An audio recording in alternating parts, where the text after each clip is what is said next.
In 2018, Dr. Randall Price and I traveled to different archaeological locations in Israel, filming scenes for upcoming Patterns of Evidence films. We then visited the Shrine of the Book, a wing of the Israel Museum, where the Dead Sea Scrolls are housed. So it's an entrance into a cave. Yes, that's what's reproduced artistically to give you that sense. And then articles that have been hidden in the caves are in the display cases. Yeah. When we come to the end of the cave, you come to scroll jars. And there's the great find to find the actual treasures of Qumran itself. So here you have a cylindrical scroll jar. Here's a scroll jar with ties on this side. Mm-hmm. So you can see how they would have tied the lid down to make it secure. Mm-hmm. And it's that process of securing these things like this and putting them in an environment like a cave, the dryness and the stasis occurs, and therefore the scrolls don't deteriorate. This one actually came out of Cave 1, the same cave that the Great Isaiah Scroll and other scrolls came from. It's dated to the 1st century BC to the 1st century AD. It was made at Qumran. We know from testing the clay of these jars that they were made in the kilns of Qumran. And you can see that it was made to fit a scroll. The scroll would have been wrapped in a type of a textile, torn from garments and wrapped, and then placed within this jar.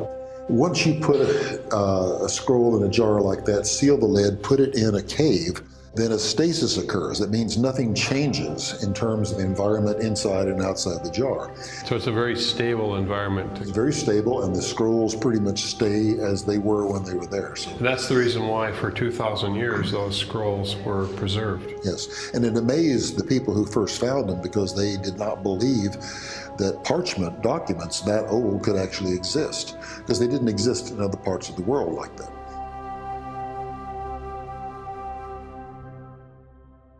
Well, this is the Aleppo Codex. It is considered the most accurate version of the Masoretic text, which is the text accomplished by the family of Ben Asher, who were in Tiberias. These were scribes who continued to take the Hebrew text and pass it on from generation to generation. So this Aleppo Codex was the oldest known compilation of those early books of the Bible? Well, this was written in the 10th century AD, and it's the oldest we have. This and the Leningrad Codex form our knowledge of what the Masoretic text was. But we have pre-Masoretic text.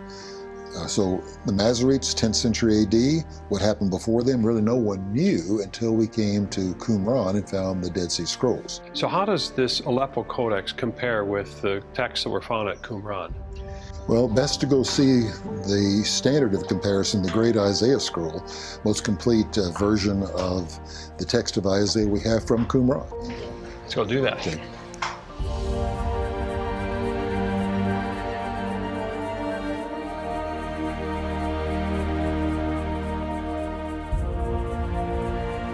This is beautiful, the way this scroll wraps around. Right. This is the Isaiah scroll, right? It's the Great Isaiah Scroll. It's called Great Isaiah A. There were 21 copies of Isaiah found among the Dead Sea Scrolls. This is the best preserved and the intact and entire book of Isaiah. How does this compare with the Aleppo Codex? Well, when you're taking the Hebrew text and comparing word for word, line for line, to see whether there's been differences or changes over time. Now this pretty much lines up with what you see happening 1,000 years later. Mm-hmm. So the good news is that we have a very accurate transmission of the biblical text over time. So critics that were saying that the Bible had changed over the years, when the Dead Sea Scrolls were discovered, that was shed a lot of light on the consistency of the text. Right. Now there are variants. There's about 200 variants in this scroll from what we may have in other Masoretic versions, but it's a very stable one. When you compare, those are minor things. When you look at the major text all the way through, what you find in the Aleppo Codex is the same basic material. So that means that the scribes did their job very well. You can trust the text of your Bible. I've heard from some scholars that are critical of books of the Bible that say, well, different authors wrote them, and that there's a break even in this Isaiah text. Can you talk about that? Well, based on this, our oldest copy of Isaiah, that can't be supported. Now, the reason they say that is because based on, let's say, stylistic, theological distinctions they're drawing between chapter 1 through 39 of Isaiah and chapter 40 through 66, they would say there was an Isaiah that wrote the first chapters, and then a second Isaiah that wrote the latter chapters. Because the latter chapters were prophetic? Well, they do deal with Bible prophecy, but so do the earlier chapters. And that's one of the problems it's had, because they want to read this as though it occurred after the event. But you can have an earlier and a later Isaiah, one having the same kind of prophecy as the other. But when you come to the Isaiah scroll, if a scribe was aware of two authors for Isaiah, they should have been, as they wrote this, making some break in the actual copying of the document. When we come to chapter 39, it actually is on the bottom, and then it continues up to the top, and chapter 40 begins next to it. So there's absolutely no division or break whatsoever. Now you say, well, maybe they didn't know how to do that. Well, yes, they did, because we have actually two scribal hands in this. One copied chapters 1 through 35, the other is chapter 36 through 66. And so they could have, if they felt there were two Isaiahs, they could have had two scribes, one for one Isaiah, one for the other. And that's not apparent here. So obviously, and this is true for the flow of Judaism, there's been an acceptance of the unity of the authorship of Isaiah. So what happened when the discovery of the Dead Sea Scrolls came out and you saw that this was really one author? It looked like there weren't other authors. Well, of course, this adds to a conservative argument for the unity of the book of Isaiah. There are still those who would say on stylistic and other differences, but the age at which Isaiah was when he wrote the first part versus the second part, the content of the first part versus the content of the second part changes things, many other things. So you look at similarities, you look at differences. When you look at similarities, you have to say it's one author. If you look at differences, you have other explanations for that. But from this, we can say the witness of the text is that the scribes did not recognize any division or break in the text between chapters 39 and chapter 40. But the one thing that I've noticed is that how small the letters are. I mean, and the penmanship. I mean, as far as, it must have been a very fine quill that you're working with. Well, too, remember, you've got one section like this, it's from the back of an animal. So you only have so much room. And they're very meticulous in terms of these columns on here and how they're going to do it. So it's what fits. The older you get, the harder it would be to see these small letters. So, I mean, you'd have to be a younger person to in some ways. You know what I'm getting at here, because the letters are so small. You noticed when we came to the Aleppo Codex, letters were much larger. And most Torah scrolls today are on calf skin, and they're much larger and more readable. This is for private study. This was not necessarily for synagogue reading.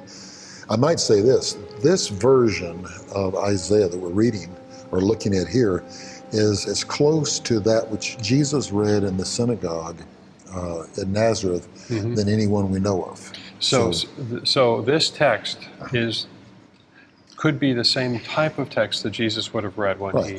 A pre-Masoretic text that is very much in agreement in places with the Greek version of the Old Testament called the Septuagint. And what did Jesus say when he rolled that text open? Do you remember that? Well, he went to Isaiah 61 in verses 1 and 2, and he was reading there saying basically that God has anointed one, and that one will help the poor, and he will visit those in prison, and he will proclaim the favorable year of the Lord. And then he stops right in mid-sentence, and because the next verse says, and the vengeance of our God. And so he recognizes that if he's the Messiah, then when he comes, he's not to carry out the vengeance of God and the judgment of the nations at that time. That will come in the future. He's come to proclaim the acceptable year of the Lord and do these miracles which authenticate his messianic credentials. And so he closes the scroll, hands it back to the attendant, and says, this is fulfilled in your hearing. meaning the first part of that concerning him. Another thing that I've noticed in the book of Isaiah is there's numerous times where God tells Isaiah that he's going to tell us something that's going to happen in the future, and then he's going to do it, and then he's going to say, can any other God do this? Yeah, Isaiah is amazing in this, and he actually has a section which is in a law court setting in which God tests all of the gods that are rivals for Israel's affection.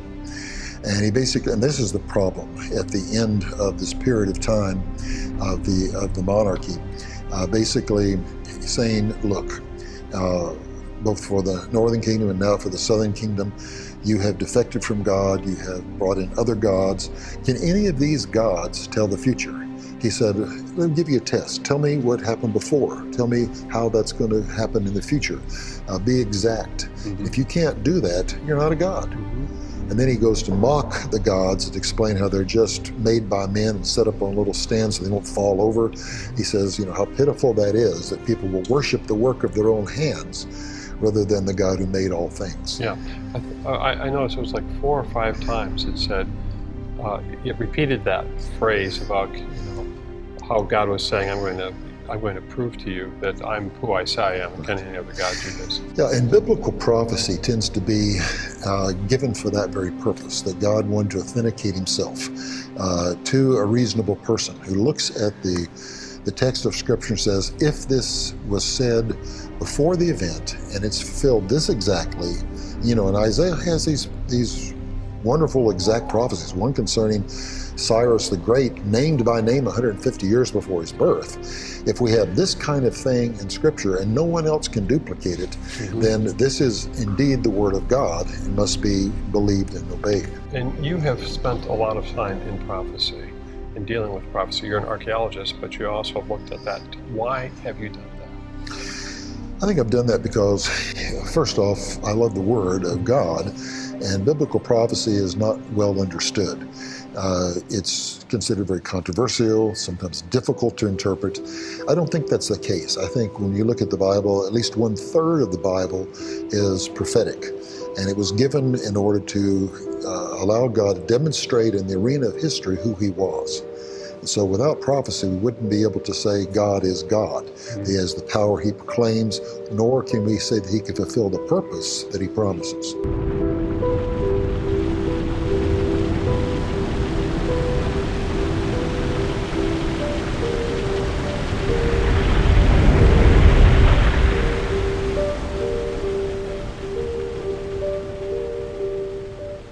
The big question that I've been asking is, did Moses write the first books of the Bible? That's a question that a lot of scholars have asked. And so what are your thoughts on that? Well, we have a number of things that show that writing was possible in the time of Moses. Of course, we have the Proto-Sinaitic inscriptions. We have something like the Isbet Sarta inscription that shows there was literacy in the time of the judges. We have on the cosmetic palette of King Narmer a picture of the king himself holding scribal tablets, and this is well before the time of Moses. And we know Moses was educated in all of the wisdom of Egypt, so certainly he would have had that same education. So there's no doubt. When we read in the text of Scripture, he kept an itinerary of his journey. He also wrote the Song of Moses, which is a literary composition. So there shouldn't be any reason to doubt that that was possible. So, and then why should we doubt not only the word of Moses himself in the text, but the word of repeated authors throughout the Old Testament and the New Testament, and Jesus himself, that Moses was that author. Moses told the people that they were to write these laws on their doorposts. So my question would be, was there literacy of common people?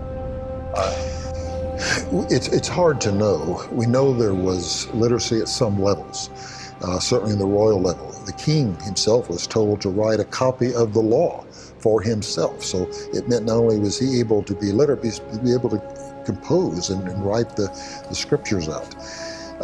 There's some degree in which we think average people could write something, but the idea, this could be, of course, a literal idea of write it on the doorpost of your house And it's not literal. Teach it to your children. Yeah, it's meant to be wherever you go. When you go in, when you come out, wherever you are, in terms of your living space, and in terms of where you have this conversation with your family, the Word of God is to be primary. They have these mezuzah, is that called mezuzah? Yeah, mezuzah is singular, mezuzot is plural. They have a mezuzah that is on doorposts throughout, here we're in Israel.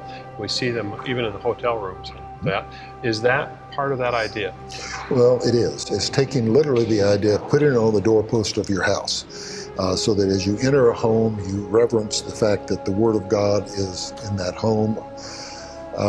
Within that little container is a portion of either Isaiah 6, the Shema, Hear, O Israel, the Lord our God, the Lord is one, or from Deuteronomy 6, the very passage that goes on to say, write them on the doorpost of your house. So you'll have those little pieces of scripture in there. Okay, 3,500 years passed, and it's carried out even to today. We see that.